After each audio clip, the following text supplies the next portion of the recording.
Hello everyone, welcome back to the channel here with some more 2v2 from the league. Once again, it's going to be the rematch here between Kharakid Ice Cream and these guys.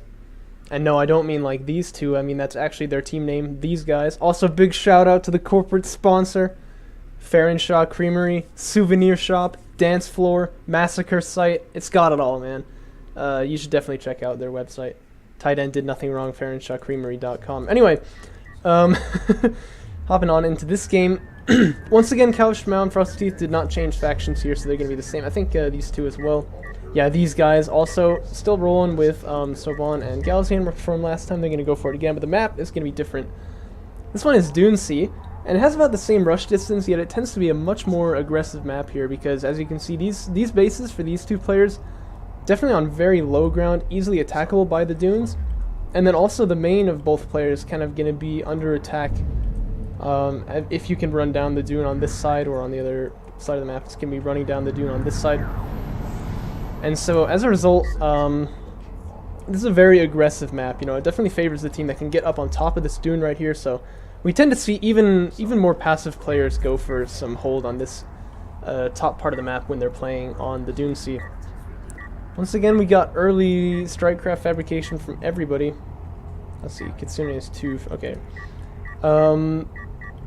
Kitsune the last to get there. Oh, last one in, huh? Anyway, as you can see, they are going to try to take up this high ground position right here. We did not see No, I think we did see Rompafrolic move out last time, actually, with the skimmers. And he actually did quite well in that fight. But this time he's not on the high ground, although not good focus fire coming in here from Schmau. Not good? I think I meant bad. That's the word for not good, right? Probably the Space Runner should use the healing here, but that's alright. Kind of a small deal. And he's going to take out the first Sand Skimmer, but he's probably going to lose this one. Gotta run it over the hill. Use the healing! Use the healing! Oh! No. Medic! Medic! He is going to go down, unfortunately. And actually, despite having high ground that whole time, he looks like he's behind in this fight, which I really don't understand, but you know, it happens, I suppose. Definitely that healing on the base runner could have changed the tide there. He would have had 3 Sand Skimmers, means he would have had 4 now, and his opponent probably would have just lost them all. But it looks like the Kharakid Ice Cream definitely going to lose control of the hill as these guys come in with the LAVs as well as the Sand Skimmers. Going to take control over this area quite easily, but Frosty Teeth coming in with AAVs, so he may be able to push him right back off of it. And I actually really like the game plan from Kharakid Ice Cream, where they'll push out with the 1 PC, go for Sand Skimmer aggression, then follow it up with AAVs. I feel like there's just some good synergy there, where you can take like a fight here that's kind of close, and then the AAVs can come in and kind of like mop it up in the end. Because the only problem with AAVs in the early game is that they come out a little bit later than the Strikecraft. Base Runner are going to get taken out though, and this time they're getting punished much more for trying to take control of the middle than they did last time. And Schmau already replenishing his base runner and actually making another one too. I'm not totally sure what that's for. He didn't use the first ones particularly well, so I mean, I don't really know what the second ones are going to do for him, but especially because there's only 1 artifact available anyway. So this is a little bit of an odd move, but I'm sure he's got some kind of a reasoning behind it. AAV here, of course, the master of the Dune at the moment, although the Sand Skimmer should come in to support him because 1 AAV can get taken out surprisingly fast by this many Strikecraft. He needs to smoke, buy himself some time. Yeah, smoke down and get to the base runner that's doing healing so you can steal some of the healing from him and then you won't, you know, die. But perhaps a bit of overconfidence in the AAV there. That's basically just what we saw last game, except with, you know, a carrier. And those AAVs just charging right up to the top of the dune. I'm sure he understands then that the hill is an important staging ground, but this is not exactly the right way to go at it. We got Schmau going for railgun fabrication. What do we got on the other team? Looks like it was AAVs from Kitsune. Gonna be assault ships from Rompafrolic. So that's interesting. They're gonna go for the same side of the tech tree, which I think is kind of unique. We don't usually see that. This heavy railgun getting way caught out, by the way. That's gonna get killed by that AAV. Pretty sloppy right there, but that's alright. They're definitely in a dominant position, and they can start harassing Eco as well.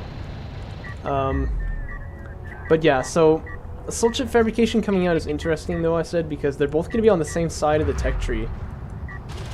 Also, dude, you're getting shot at. You better run off this hill now. No, it's too late.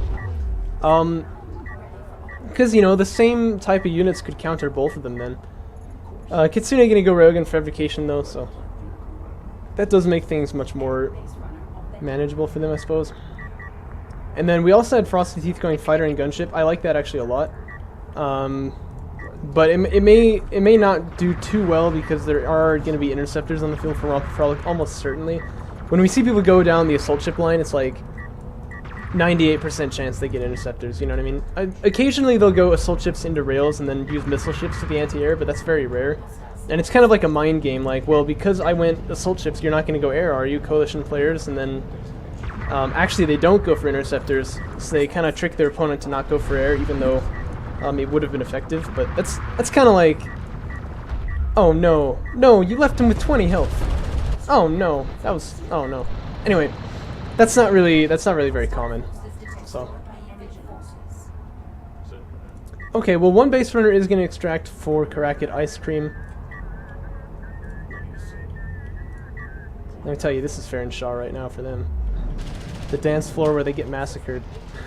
Anyway, these two base runners going to mobilize now, and this is what I was saying, like, now they're useful, but I mean, he really didn't need them until just now, so I'm not sure why he made them so early, because once these two artifacts replenish, then he can use them, but until then they're not really useful for too much. And yeah, I think I'm just kind of seeing, you know, a little bit of a misunderstanding of how to use AAVs right here, because they won't do well in the middle of this big pack of LAVs. They'll do well in small numbers, kind of like, especially 2-on-2 sort of, but moving away from the enemy. You can smoke if you start taking damage, and you do a lot of damage, you know, you can like get the high ground on the hill and stuff. You slow the enemy down so he can't get up to you as fast. Yeah, it's better not to just run them right in like that. Anyway, a gunship is coming out here now, and this is going to be big news. Although unfortunately, some strike fighters is getting massacred right there. Oh no, the LAV is going to get the gunship actually. Never mind.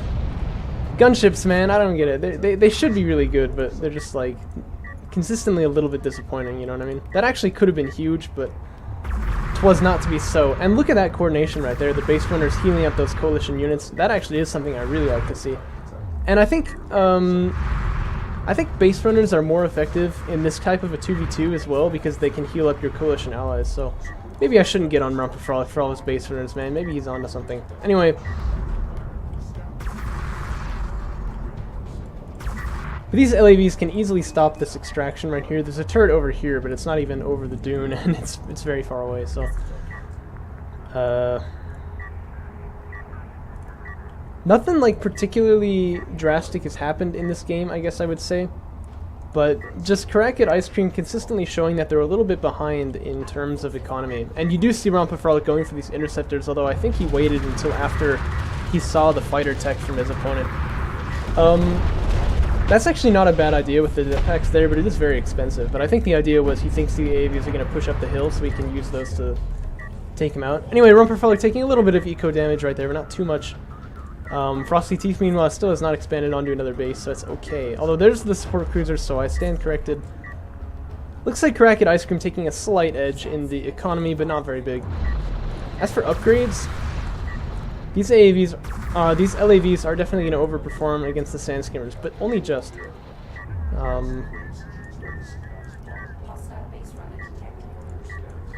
But I really got to say, you know, these guys are looking just slightly more dominant overall in this game, in this series, really. Sand Skimmer damage coming down there for Kawashima, I like that. I like that a lot. That's a good way to win the upgrade race right there, if you know what I mean. But his teammate not really contributing too much to this fight since his air units got taken out. And he hasn't gone back into air, and I think that's honestly not a bad decision, but it still kind of makes you wonder why he went for it in the first place. I'm saying it's not a bad decision because... Wait, have they? No, they haven't actually seen assault ship tech from Romper Frolic, right?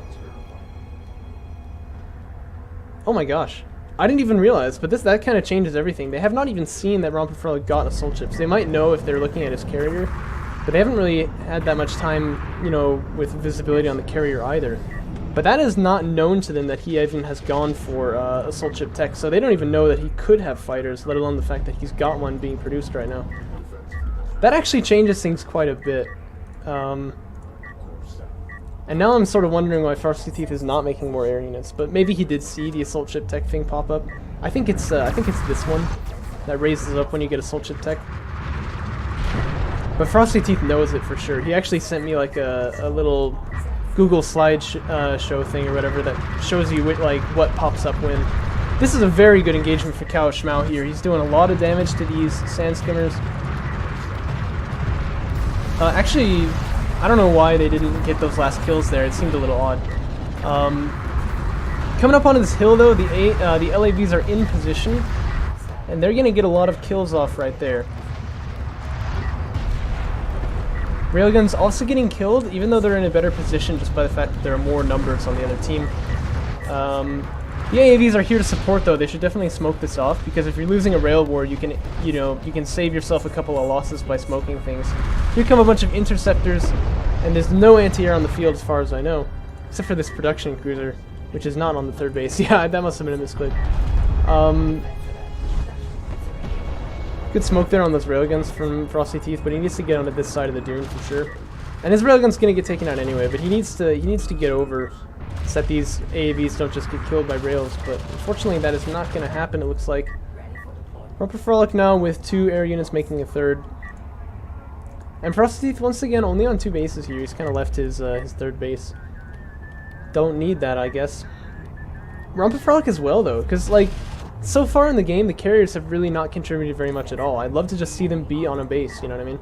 I think that's probably the biggest thing that both of these teams can improve on, is just getting onto 3 bases like Kitsune has done here.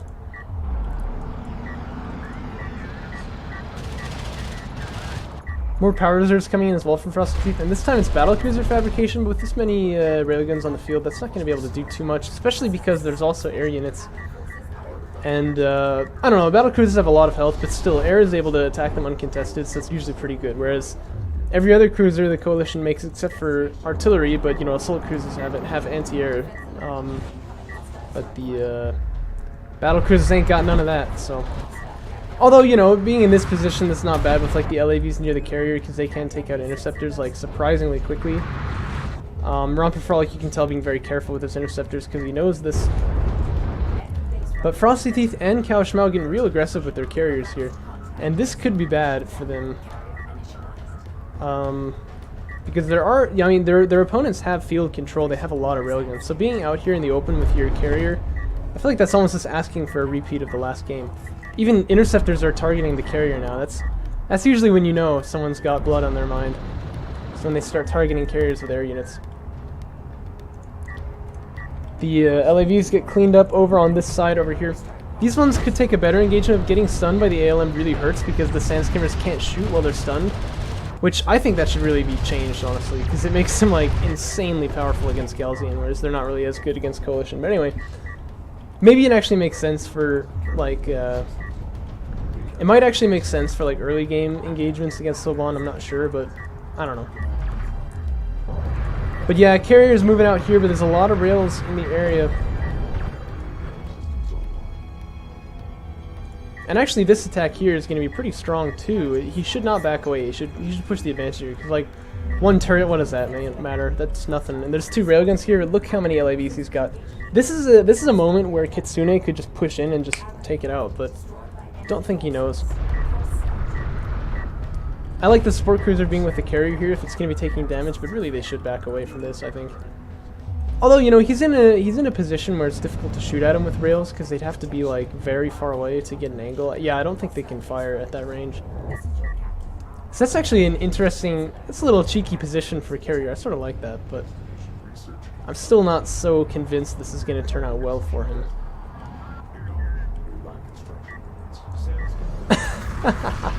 I love this. I love this. And you get a turret there, and there's like, someone puts down a targeting jammer on it, and obviously the turret can't move to get out of it. Oh man, I love that. Well, Frosty Teeth's carrier is more powered up than this one. You could probably take 1 power out of here, and then power out of these, and power up the weapons to 4, and that would be really powerful against this carrier right here. So that's fine. And Romper Frolic definitely not making the right move by coming in here. But especially if there's another carrier. Oh yeah, this is definitely not really where he wants to be. Oh, and there's a battle cruiser. Okay, Romper Frolic's carrier is actually kind of in danger now. He sees that he's gonna move away. Is he gonna get out? Yeah, he's got enough power and speed, I suppose, that he can get out of this. But Yeah, that was uncomfortable though. That definitely could have gotten real bad real fast, you know what I'm saying? There's a battle cruiser for the red team though as well though. This is a Soban one, so it can't handle these sand skimmers, but not going to take any damage from them either. And that's not a bad mix, AAVs and battle cruisers as Soban, because the battle cruisers can handle your ranged needs. Frosty's starting to take a lot of damage by these railguns here. Probably needs to back away. Bunch of interceptors getting up in the air. But I actually do like this move from the battle cruisers because they're on the higher ground approaching down, and so even if the railguns shoot, which currently they're not because they're getting blocked by the carrier, they can get down there and do their damage in time. That could actually be a dead carrier. So that's actually really exciting to see. I'm really glad that he's moving out that way. But he needs to be careful with his carrier here. It's at, 75%. Same with Cao Shmao actually, but two battle cruisers pushing in now on this side, and it's not clear what they're going to do over this. This is a good move though with the railguns, especially on the high ground. Excellent move right there from Cao Shmao. Going to force the smoke on that one. Battle cruisers kind of stopped moving, and so they're getting killed actually, which is real unfortunate. If they had kept moving, they'd be in range of these railguns. They'd be able to kill them. Range calibration. Oh, whoa! The carrier went down. Look at that. Okay, so Frosty, just leave. Just leave. You've done the damage. Now just leave. That's definitely the right move here, but I'm not sure if he's gonna make it. These LAVs coming in here doing a lot of damage, which is unfortunate for Kharakid Ice Cream. The corporate sponsor is going to be ticked, and these sand skimmers are definitely out of position here, so they're not going to be able to help this economy. It's definitely kind of flailing there. Assault ship tech, I don't believe. Oh no, he has assault ship tech. Okay, so he should probably make some assault ships then. He also got honor guard tech, and that would help against the numbers of strike craft that they're dealing with. But Frosty, he's in here for too long. You've got to get out of here, man. This is a hot zone, and you don't want to be in it. He needs to like give a move order right to there, like 2 minutes ago, and probably power up the range, the weapons, and the healing as well to like make his run by and also kill stuff on the way. Kitsune getting aggressive with his carrier, and Soban players only do this when they're sure they're going to take the fight, because their carrier does nothing. So this is probably a bad sign for Cao Shmao. It's 2 BCs. It's too much for this carrier. It's too much for 4 heavy railguns. That is kind of an issue for him. Although this guy, he's a guardian. I like that. But oh my gosh, this carrier is at such little help.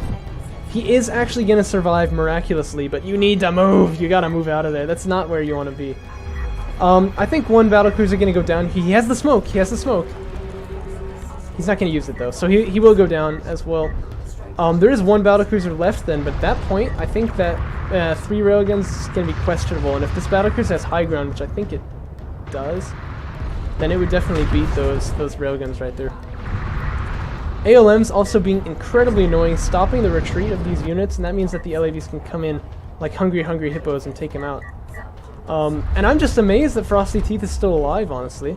Kitsune is fighting a 2v1, but honestly I thought he was going to do it for a second there, but it's beginning to look a little bit risky for him. The longer the fight goes on and he doesn't win, the more danger he's going to be in. And Frosty Teeth not going down there is a big deal. Especially because I thought for sure he was done for, but actually he has made it out of here. Cao Shmao obviously needs to power things up a little bit more here. He's got the power to put in both speed and healing, which would obviously be good for him, but yeah, if he just runs his carrier over here, he can do a lot of damage as well. Another artifact extraction is coming down from Kitsune, but I don't think that's going to make it through. Oh no, actually it should make it through. So this is sort of bait, I think. Cao Shmao really just needs to run past it, but I think he's going to try to stop it, and that'll give Kitsune more time to hunt down this carrier. Meanwhile, there's a battlecruiser from Frosty Teeth. I like that, but it's getting stunned. Oh my gosh. Those ALMs, man. Anyway, it was getting stunned, but now it's going to come in here, take out the eco for Kitsune. Okay, he has powered these things up properly now. But Cao Shmao definitely getting hunted out. He needs to just run away and just use his ally for cover, basically, until he can build back up. And so for some time, it's going to be a 1v1. All the eco's getting cleaned out, and this is beginning to get just chaotic. Oh no, he's running into the railguns. Oh dear. Oh dear. He'll be fine though, just as long as he target fires them. Yeah, he was kind of body blocking them with the carry there. You'll notice that when railguns get body blocked, heavy railguns, they can't face anywhere. Like their orientation gets locked. Oh, nice snipe on that one. And so they can't actually shoot anymore, which is really annoying. but it's a way that you can lose a lot of DPS. So Von Battlecruiser's up on the high ground here, and this, I think, has got to be where the game ends. Just both of these carriers spending way too much time in hot zones. The damage stacks up after a while. And they're focusing Cow Schmau first. I think I would have focused, yeah, that's not even going to kill the Battlecruisers. I would have focused Frosty Teeth first, because he's the one who can only produce out his carrier, and I feel like Cow Schmau has been pretty well neutralized anyway. Oh man, he doesn't even have the money for a production cruiser. So if he were to get back into the game, economically speaking, it would take him forever. So I think Frosty Teeth stopped probably the priority target here, but they're going to get both of them anyway, so it's probably not going to matter. ALM's is being super annoying, shooting at logistics modules right here. How much power is in that carrier? Only 2, so it's going to take them decades to actually get a kill there. But this Battlecruiser getting stun locked. Oh my gosh. This is the power of ALMs, my friend. There's a Battlecruiser getting stun locked, attacked by railguns out of its range, and it can't move because of the ALMs. That is ridiculous. Anyway, 3 Battlecruisers now here. It doesn't matter that they're all on low health. That's why that cruise missile was ineffective. They're going to take out Cow Schmau. They're going to back up. I don't even know why. They should really just push in. Your team has lost. I'm not sure why. Because Frosty Teeth is still up. Maybe he GG'd right there. Maybe he left the game and it just isn't showing it. But we know that that's how that was going to end. Those Battlecruisers are going to push in. They're just going to take out Frosty Teeth, so it does not even matter. But wow. What a game. I love how chaotic that was, how like all of the ecos got taken out there, but really the biggest thing I think that Kharakid Ice Cream needs to do to improve is to focus on eco a little bit more. I think the good thing to remember in that regard is like you expand while you're attacking. So even if you go for early aggression, what you're supposed to do is after the attack lands and you start doing damage, you begin expanding immediately. So early aggression can hold your opponent off of his second base for a little bit of time, which means that you can move onto it. But if you don't move onto a second base, eventually you will get pushed off, and then they're just going to be at an economic advantage. That's not going to be good for you.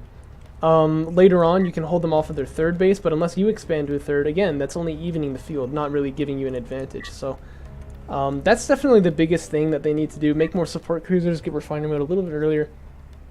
And I think they could have won these games here. The other thing, though, is don't push in with your carrier so aggressively. You know, if there are railguns in the field, it will begin to take damage very, very quickly, and you could end up just losing your carrier for nothing. So, fun games though, and that is the introduction of these guys into the 2v2 league. Jim here, MVP. He must have killed something big. He must have killed a battlecruiser or something. But yeah, you know, a good introduction to these guys in the 2v2 league. They're going to be happy with these 2 wins. And I hope that Gold Chiefs is going to be able to play with them pretty soon. But yeah, that is that. I'll catch you guys in another video.